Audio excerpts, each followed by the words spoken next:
आप सभी प्यारे बच्चों को ठाकुर सर का नमस्कार। जितने भी बच्चे क्लास 12th में आ चुके हैं, आइए रामानुजन सीरीज को ज्वाइन करते हैं। रामानुजन सीरीज में कुछ इंपॉर्टेंट बातें होंगी और जिसमें हम देख रहे होंगे कि सभी चैप्टर को पहले उसके जो इंपॉर्टेंट हेडिंग है उस पर डिस्कस करेंगे, उसके बाद क्वेश्चंस को लगाएंगे, प्रीवियस ईयर क्वेश्चन करेंगे, जो जेईई में क्वेश्चन पूछ रखा है उसको करेंगे। आइए मेरे साथ लगे, हर एक कॉन्सेप्ट के बाद एक उसके क्वेश्चन को लगवाने का कोशिश करेंगे, एग्जाम्पल लगवाएंगे। आइए मेरे साथ, बहुत आराम से समझ में आएगा। इसमें हम पहला चैप्टर को यहाँ पे उठा रहे हैं, मैट्रिक्स को। मैट्रिक्स होता क्या है, इसमें आज हम क्या समझेंगे, देखिएगा। मैट्रिक्स में कुछ नहीं है मेरे भाई। मैट्रिक्स लुक लाइक कैसा दिखता है, दिखता कैसा है, मैट्रिक्स होता कैसा है, हम इसे बोलेंगे क्या, कैसा लग रहा होता है, हर एक चीज के बारे में देखेंगे। इसके टाइप्स कितने प्रकार के होते हैं, भाई टाइप तो होगा, कोई भी मैट्रिक्स है तो उसके टाइप भी होंगे कुछ तो। और फिर इसके मैट्रिक्स को ऐड कैसे करते हैं, सब्ट्रैक्ट कैसे करते हैं, वो सभी के बारे में जानेंगे। लेकिन उससे पहले आज की जो टॉपिक के बारे में हम जान रहे होंगे, वो बस 3 टॉपिक इस वीडियो में हम पढ़ेंगे। पहला इंट्रोडक्शन, इंट्रोडक्शन के बारे में पढ़ेंगे, और दूसरा order of matrix, order of matrix, matrix की ऑर्डर क्या होता है, और तीसरा types of matrix, type of matrix.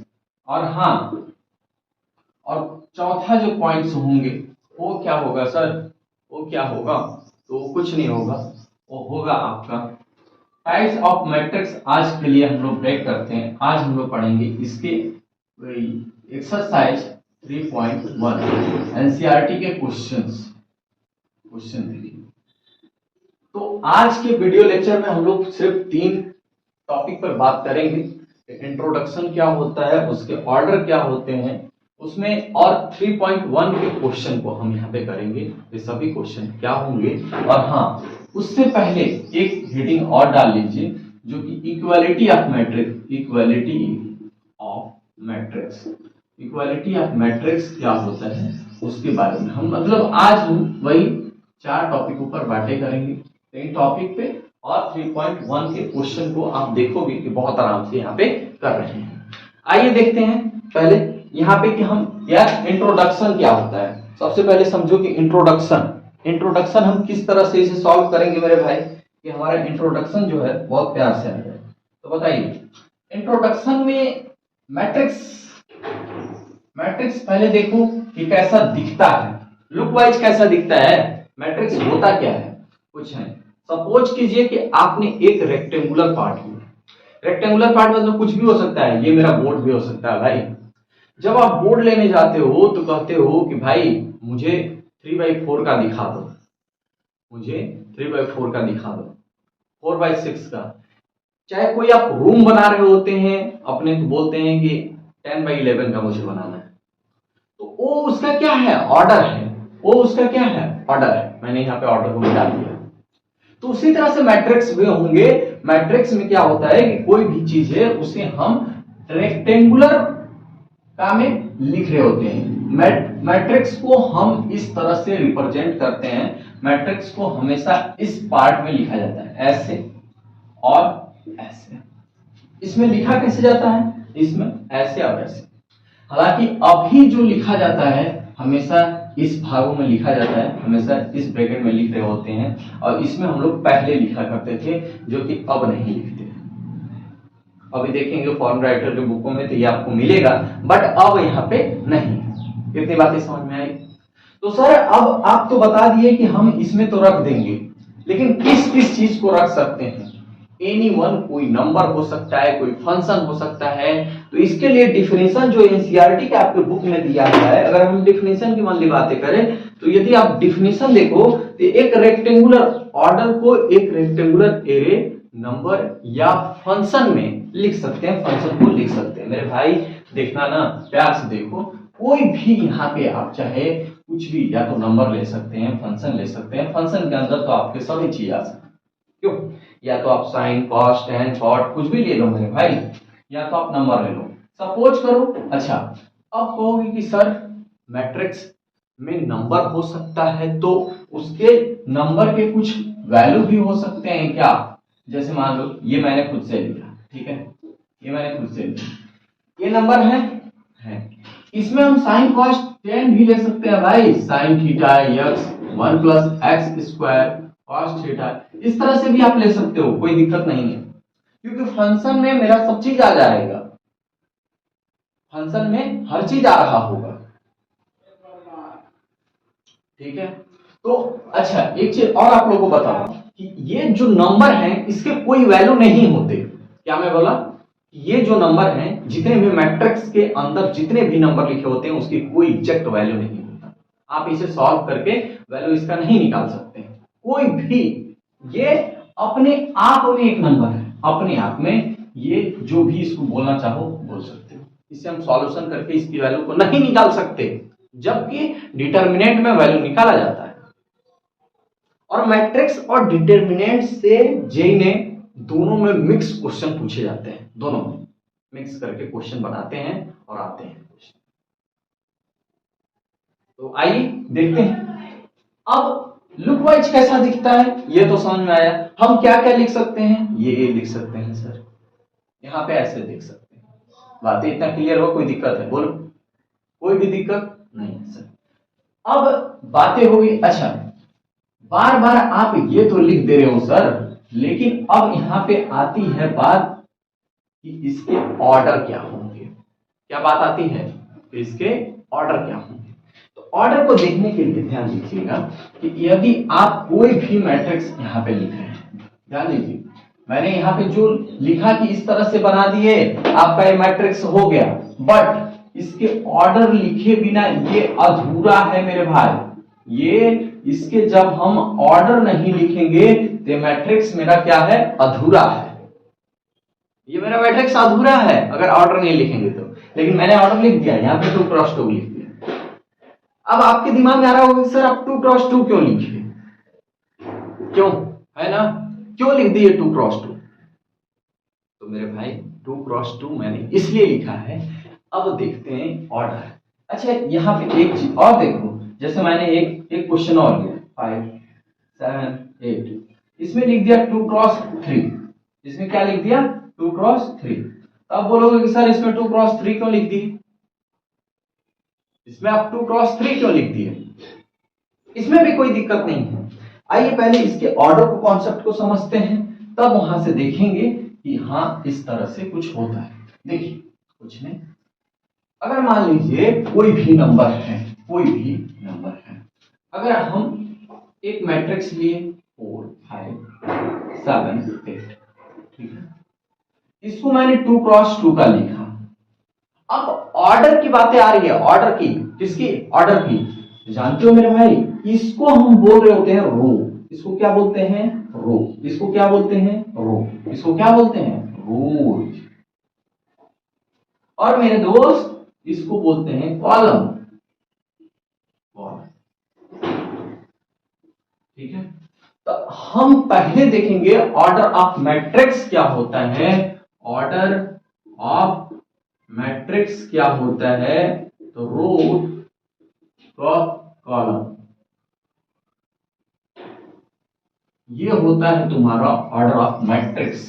तो सबसे पहले अगर किसी भी ऑर्डर को आपको लिखना है तो पहले आप इसमें देखेंगे कि रो क्या है, तब बोलोगे कि सर रो कैसे पता करोगे आप, रो, मेरे भाई इसको ऐसे करके चेक कर लो ना यार, इसमें कितने रो हैं, तो 2 रो हैं, तो मैंने किसको लिखा है, पहले रो को लिखा है। अब रही बात कॉलम की, तो कॉलम क्या है सर, अब चेक कर लो ना यार, कैट है 2 कॉलम मैंने लिख दिया। अब इसी में बात करते हैं, एक और लेते हैं, एक क्वेश्चन और देखिए, जैसे मैंने ये ले लिया 7 8 6 4 5 2 3 4 6, ये कितने, इसमें कितने रो हैं सॉरी, इसमें कितने रो हैं, इसमें कितने रो हैं, तो इसमें 3 रो हैं, कितने रो हैं 3, और कॉलम कितने हैं, कॉलम भी 3, तो ये कितने क्रॉस कितने का मैट्रिक्स है, 3 क्रॉस 3 का मैट्रिक्स। क्लियर हो गया, रो कॉलम क्लियर हो रहा है। और एक बात समझिए, और यहाँ पे समझ में आएगा यार, अच्छे से आएगा समझ में। बताइए, एक क्वेश्चन और लेते हैं, तीसरे क्वेश्चन। बोलिए, ये इसमें कितने रो हैं? बोलो, कितने रो हैं? 2 रो। कितने रो? बोलो, अरे यार चेक करो ना, कितने रो? 2 रो। कॉलम कितने हैं? 3 कॉलम। कितने कॉलम हैं? 3 कॉलम। ये 3 क्रॉस 3 का मैट्रिक्स है, सॉरी 2 क्रॉस 3 का। लेकिन ये तो सर आप ऐसे ही बता दिए कि ये इस तरह से हम किसी भी मैट्रिक्स के रो और कॉलम को देखकर यहां से बता सकते हैं। किसी भी क्वेश्चन में किसी भी मैट्रिक्स दिया हो तो उसमें आप बता सकते हो कि इसका रो क्या है, कॉलम क्या है। लेकिन एक एग्जैक्ट डिफिनीशन के अकॉर्डिंग समझते हैं कि आखिर ऑर्डर ऑफ मैट्रिक्स क्या होता है। ये तो आप कोई भी क्वेश्चन को मैंने लिया और यहां पे समझाया कि भाई ये होता है। लेकिन और थोड़ा सा समझिए, ऑर्डर ऑफ मैट्रिक्स के बारे में। एक चीज मैं बताऊं कि ऑर्डर ऑफ मैट्रिक्स जो है वो बहुत इंपॉर्टेंट रोल अदा करता है। किसके लिए? किसके लिए? बोलिए, किसके लिए? किसी भी क्वेश्चन को सॉल्व करने के लिए। अगर आप मैट्रिक्स के क्वेश्चन को सॉल्व कर रहे हैं, उसके रो और कॉलम को लिखना भूल गए तो क्वेश्चन वहां पे गलत है। सपोज कीजिए थोड़ा देर, ऑर्डर ऑफ, हम हेडिंग भी डालते हैं, order of matrix, order of matrix. बोलो, मैंने एक नंबर लिया कोई भी ए। एक चीज और बताऊं, मैट्रिक्स को हमेशा कैपिटल लेटर में लिखा जाता है, हमेशा कैपिटल लेटर में, हमेशा कैपिटल लेटर में लिखा जाता है। इक्वल टू क्या? मैंने कोई एक नंबर लिया A11, A12, A13 और ये आपका चलता चला जाएगा A1 तक। इसी तरह से मैंने लिया A21, A22, A23 और ये जो जा रहा है A2n तक। इसी तरह से मेरा जाएगा और कहां तक जा रहा होगा? AM1, AM2, AM3 dot dot AMN और यहां पे जो होगा M क्रॉस n। अब कहोगे कि सर आप ये क्या कर दिए? मेरे भाई ऑर्डर हम बता रहे हैं। इसमें कितने रो हैं? इसमें कितने रो बताओ? इसमें कितने रो हैं? तो इसमें मेरे भाई m रो है। m रो का मतलब कोई हम चेक ही नहीं कर पा रहे हैं यार, एक चलता चला जा रहा है, m रो होंगे। तो कॉलम कितने हैं सर? कॉलम मेरे n है। कॉलम मेरे कितने हैं? n। तो ये तो मैंने एक ऐसे ही नंबर लेकर, अभी नंबर लेकर पीछे समझाया ना, उसी का एक फॉर्म है कि भाई इस तरह से हो रहे होते हैं। बट एक नंबर और लेते हैं, वहां से और समझ में आएगा आप लोग को। बोलिए, अगर मैंने cos थीटा ले लिया, 1 प्लस एक्स स्क्वायर ले लिया, x ले लिया, sin थीटा ले लिया, इसके रो और कॉलम क्या होंगे? कितने रो हैं? तो 2 रो। कितने रो हैं? तो 2 रो। कॉलम कितने हैं? तो 2 कॉलम। कितने कॉलम हैं? तो 2 कॉलम। बट एक क्वेश्चन और देखिए, जैसे ये 4, 5, 6, इसमें तो कंफ्यूजन हो जाएगा बच्चों को कि सर इसमें रो बता दो, इसमें कॉलम बता दो। कितने रो हैं? बोलिए। इसमें 3 रो हैं। कितने रो? 3 रो। पहले किस, अच्छा एक चीज और मैं बता दूं कि ऑर्डर ऑफ मैट्रिक्स लिखते समय हम सबसे पहले रो को लिखते हैं, इसके बाद कॉलम को लिखते हैं। सबसे पहले रो को लिखते हैं, इसके बाद कॉलम को लिखते हैं। तो रो मेरा क्या है? तो 3 रो। कॉलम कितने हैं? 1 यार, 1 ही तो कॉलम है। यहां से ऐसा लगता है कि आप लोग को मैट्रिक्स में, किसी भी मैट्रिक्स के रो और कॉलम निकालने आ गया। बातें क्लियर हो गई? मैट्रिक्स के रो कॉलम कैसे निकाले जाते हैं? क्लियर है? बोलो बोलो, क्लियर है कि नहीं?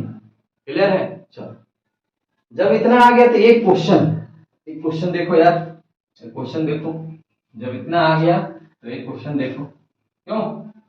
मैंने बताया आप लोग को कि कोई भी मैट्रिक्स है उसके ऑर्डर कैसे निकाला जाता है, ठीक है। लेकिन यार क्वेश्चन एक पूछ दिया, बोल दिया है कि बताओ अगर तुम्हारे पास 24 एलिमेंट्स हैं, एलिमेंट के तो मैंने चर्चा ही नहीं किया, जानते हैं एलिमेंट्स क्या होता है। ये सपोज कीजिए एक मैट्रिक्स है मेरे पास, ये मेरे पास कोई मैट्रिक्स है और मैंने यहीं तक चलो। ये कितने क्रॉस कितने का मैट्रिक्स है, बोलो बोलो, ये कितने क्रॉस कितने का मैट्रिक्स है? तो ये 2 क्रॉस 3 का मैट्रिक्स, ये 2 क्रॉस 3 का मैट्रिक्स है, बोलो है। अब बोलेगा कि नंबर ऑफ एलिमेंट्स बताओ, number of elements in matrix, बोलो इस मैट्रिक्स में नंबर ऑफ एलिमेंट्स क्या होंगे? तो कुछ मत करना, जो रो हैं तुम्हारे, रोज इंटू कॉलम, दोनों को मल्टीप्लाई कर देना मेरे भाई। कितना आया? 6। बताओ जो मैट्रिक्स के इस पार्ट में, जो हमारा ब्रैकेट में आप लिख रहे हो, इसके अंदर जितने भी चीज हैं सभी एलिमेंट हैं। क्या मैंने बोला? सभी एलिमेंट हैं। तो कितने एलिमेंट हैं बताओ? 1 2 3 4 5 6 एलिमेंट हैं। अगर कहीं भी आपसे पूछ दे कि नंबर ऑफ एलिमेंट्स बताना है, तो उसके रो और कॉलम को उठाइएगा और उन दोनों को मल्टीप्लाई कर दीजिएगा, वही तुम्हारा क्या आ रहा होगा? उसके एलिमेंट्स आएंगे। तो सर अभी यह भी बता दो कि इसका तो कुछ नाम होगा, इसका तो कुछ नाम होगा, इसका तो कुछ नाम होगा। हाँ भाई, मैट्रिक्स में कुछ नाम होता है, क्योंकि आप इसे सॉल्व करके तो लिख नहीं सकते, सॉल्व करके तो लिख नहीं सकते। तो ये खुद में अपने एक नंबर है, तो खुद में इसे हम क्या लिखना होगा? एक नाम भी तो होगा इसका। अब देखिए नाम क्या होता है। आप लोगों को क्या समझ में आया कि नंबर ऑफ एलिमेंट्स क्या होते हैं? अगर निकालना है तो हम क्या करेंगे? रो और कॉलम को मल्टीप्लाई करेंगे, उसके एलिमेंट्स निकल जाएंगे, उसके एलिमेंट्स निकल जाएंगे। अब नाम कैसे लिखा जाता? अब देखिए, देखिए यहां पे मैं एक कोई A11 A12 A13 A21 A22 A23 A31 A33 और सॉरी A32 और A33, ये कितने क्रॉस कितने का मैट्रिक्स है भाई? तो ये 3 क्रॉस 3 का मैट्रिक्स है। कितने क्रॉस कितने का है? 3 क्रॉस 3 का मैट्रिक्स है। इसी जगह हम एक नंबर भी ले लेते हैं, बोलिए तो 1 2 4 3 5 6 7 8 9, यह भी क्या है? 3 क्रॉस 3 का मैट्रिक्स है। दोनों आपके 3 क्रॉस 3 का मैट्रिक्स है। यदि आपको नाम लिखना हो, इसके नाम बताने हो, इसके नाम बता दो आप, क्या होगा? 1 कहां पे है? तो 1 की नाम भाई मेरे भाई ये होगा, ये 1 ले लो यार, दोनों इक्वल हैं, ये लिख लेते हैं। और क्या, मैंने ये समझाने के लिए बस बताया। अब देखो 2 है, बोलो तो 2 क्या होगा? A12। 4 क्या है? तो 4 A13। 21 क्या है? बोलो तो 3। A22 क्या है? तो 5। A23 क्या है? तो 6। अब बोल देगा कि 5 कहां पे है, क्या होगा वैल्यू? A22 की वैल्यू 5 है। A33 की वैल्यू क्या है? तो 9 है। 6 किसकी वैल्यू है? A23 की वैल्यू है। मतलब इसका मतलब क्या हुआ कि 1 जो है ये फर्स्ट रो में है, और इसके कॉलम कितने हैं? फर्स्ट। A11 का मतलब हुआ फर्स्ट रो, फर्स्ट कॉलम। यदि A22 की बातें करें तो ये सेकेंड रो में है और सेकेंड कॉलम में है, तो A22 इक्वल टू क्या हो गया मेरे भाई? 5। बात यहां तक भी क्लियर हो गया? बोलिए, पूरा कॉन्सेप्ट क्लियर हो रहा है? कोई दिक्कत है? बोलिए। तो हम इस तरह से किसी भी मैट्रिक्स को नाम लिखते हैं कि भाई मेरा इस तरह से मैट्रिक्स के नेमिंग हो रहे होते हैं। एक इसी के क्वेश्चन देखते हैं तो और समझ में आएगा। वाले जितने भी बात हैं, यदि उसको आप समझे होंगे तो बहुत प्यार से इस क्वेश्चन को कर लेंगे। बताइए कोई दिक्कत है क्या? अरे यार, पहले ये पूछा है मैट्रिक्स का ऑर्डर क्या है, पहले में क्या पूछा है? ऑर्डर। तो आप चेक करो भाई इसमें ऑर्डर क्या होगा। तो अब देख लो रो, पहले हम क्या लिखते हैं? रो को लिखते हैं। रो तो कितने रो हैं? तो 3 रो, तो 3 रो हो गया। कॉलम कितने हैं? तो 4 कॉलम है, 1 2 3 4। तो इसके ऑर्डर क्या होंगे? 3 क्रॉस 4 का मैट्रिक्स होगा, यानी order of matrix equal to 3 cross 4, 3/4 का ये मैट्रिक्स होगा। नंबर ऑफ एलिमेंट्स इसमें मैट्रिक्स में तो रोज इनटू कॉलम क्या हो गए? 3 इंटू 4 यानी 12 एलिमेंट्स। कितने एलिमेंट्स हो गए? 12 एलिमेंट्स। बताइए इसमें 12 एलिमेंट्स 1 2 3 4 5 6 7 8 9 10 11 12 एलिमेंट्स हैं। हो गया? बोलिए 12 एलिमेंट्स है ना? है। अब हमें निकालना है कि ये 13 क्या होगा, ये 13 क्या होगा। अगर आपको कंफ्यूजन हो तो इसके सामने तुरंत आप इसको बना लीजिएगा A11 A12 A13 A14। इसमें कितने हैं? 4 रो 4 कॉलम है ना। चलिए A21 A22 A23 A24 A31 A32 A33 और A34। ठीक है, तो पहले आप इसको इस तरह से बना लीजिएगा और यहां से आप जो जो पूछा है A13 है यानी फर्स्ट रो और थर्ड कॉलम में, यानी A13 की वैल्यू क्या है? 19 है। A24 आप ऐसे भी लिख सकते हो A24 यानी second row fourth column, fourth column है तो क्या है वैल्यू? 12। अब देखिए और क्या पूछा है? A21 यानी सेकेंड रो फर्स्ट कॉलम। भाई यहां से भी चेक कर लो यार, हो गया। A23 चेक करो 23 यानी सेकेंड रो थर्ड कॉलम, यानी क्या होगा? 5/2। अब बताओ A33 कहा गया? ये यानी ये क्या होगा? -5।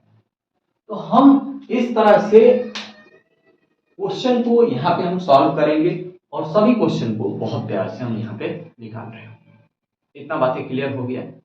अब तो क्वेश्चन कर लोगे, क्यों? कॉन्सेप्ट क्लियर हो रहा है। चलिए नेक्स्ट क्वेश्चन देखते हैं। मेरे पास 24 एलिमेंट है और उसके पॉसिबल कितने मैट्रिक्स बन सकते हैं?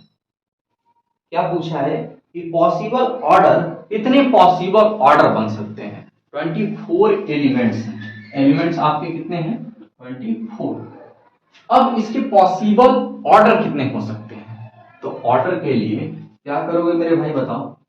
पॉसिबल ऑर्डर इक्वल टू हम क्या करेंगे? रोज इनटू कॉलम। बताओ कितने रो होंगे?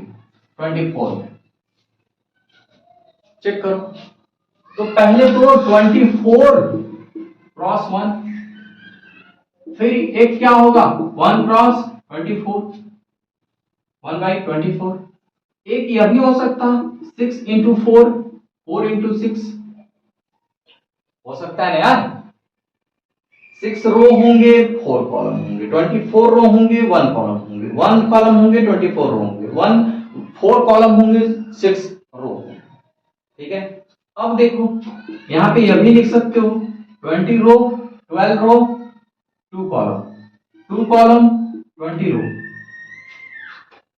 20 नहीं है यार 12 है। ठीक है भाई, कॉन्सेप्ट क्लियर है कि नहीं बताइए? बोलिए। अब 8 रो 3 कॉलम, 3 रो 8 कॉलम। तो हमारे इसके पॉसिबल ऑर्डर कितने हो सकते हैं? 1 2 3 4 5 6 7 8 इसके पॉसिबल ऑर्डर हो सकते हैं। इसके कितने पॉसिबल ऑर्डर हो सकते हैं? 8 हो सकते हैं। बातें समझ में आया? अगर 13 को आपको निकालना है, सपोज कीजिए कि आपके पास इसके अलावा कुछ तो नहीं हो सकता, इसके अलावा कुछ तो नहीं हो सकता, नहीं सर। अब अगर 13 को बोल दें कि 13 का पॉसिबल ऑर्डर बताओ, तो बताओ क्या होगा? 13 इंटू 1 यानी 13 रो 1 कॉलम, 1 इंटू 13 यानी 1 कॉलम 13 रो, यानी इसके पॉसिबल टोटल ऑर्डर कितने हो सकते हैं? तो 2। कितने हो सकते हैं? तो 2। बोलिए कोई दिक्कत है? कोई भी दिक्कत? कॉन्सेप्ट यहां तक क्लियर है? चलिए तो मेरे भाई 24 आपका दूसरा क्वेश्चन भी यहां से कंप्लीट होता है। आप तीसरे क्वेश्चन को भी इसी तरह से कर लीजिएगा, कोई दिक्कत उसमें नहीं है, मुझे ऐसा लगता है। आप तीसरे क्वेश्चन को भी यहां से आराम से कर लीजिए। देखिए 18 है, अब 18 में बता दो आप 18 में कितने रो होंगे, कितने कॉलम होंगे, पॉसिबल ऑर्डर क्या होगा, पॉसिबल ऑर्डर बताओ। 18 के कितने होंगे पॉसिबल ऑर्डर बताओ। तो 18 रो 1 कॉलम, 1 रो 18 कॉलम होगा ना, बोलिए। 6 into 3 यानी 6 रो 3 कॉलम, 3 रो 6 कॉलम बताओ।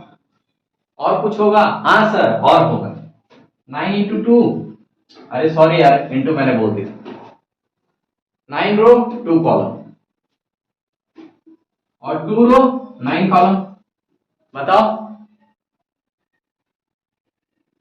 अब कोई दिक्कत है बोलो।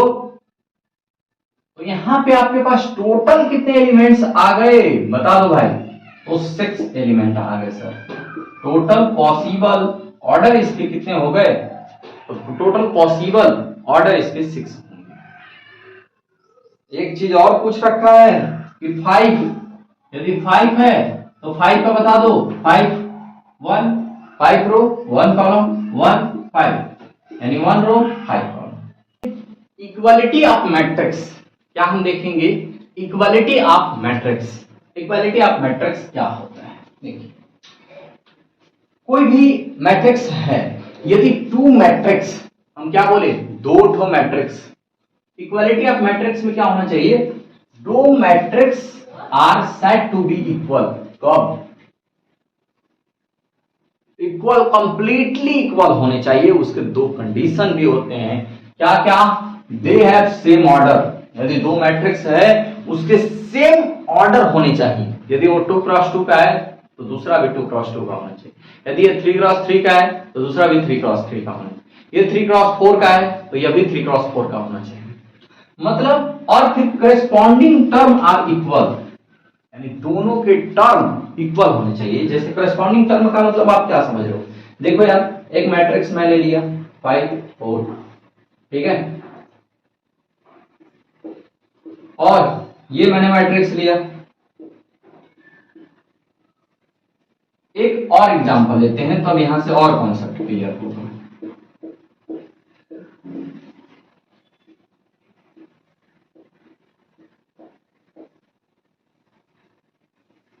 ठीक है, दोनों हमारा 2x2 का मैट्रिक्स है। यह भी 2x2 का है, यह भी 2x2 का है। बताओ अब तुम क्या देख रहे हो कि दोनों के ऑर्डर तो सेम है, इसका भी ऑर्डर सेम है, इसका भी ऑर्डर सेम है। हम कॉरेस्पॉन्डिंग टर्म की भी बात कर रहे हैं, कॉरेस्पॉन्डिंग टर्म आर इक्वल। मेरे भाई ये जो टर्म है कॉरेस्पॉन्डिंग टर्म का मतलब क्या हुआ, ये यानी A11 इसके A11 के साथ, 5 इसके यानी A12 के साथ क्या है, इक्वल होने चाहिए, तब जाके मेरा ये इक्वालिटी ऑफ मैट्रिक्स को यहाँ पे फॉलो करेगा और तब जाके दोनों इक्वल हो रहे होंगे। अगर एक भी टर्म, यदि एक भी टर्म अलग हुआ, जैसे 4 6 के इक्वल नहीं है, तो ये मेरा मैट्रिक्स इक्वल नहीं है। भाई इसके एक नंबर होगा ना, एक एलिमेंट्स जो डिफरेंट है, इक्वालिटी ऑफ मैट्रिक्स है रूल को फॉलो नहीं करेगा, और यहाँ पे दोनों क्या होंगे कि ये मैट्रिक्स इक्वल ही नहीं।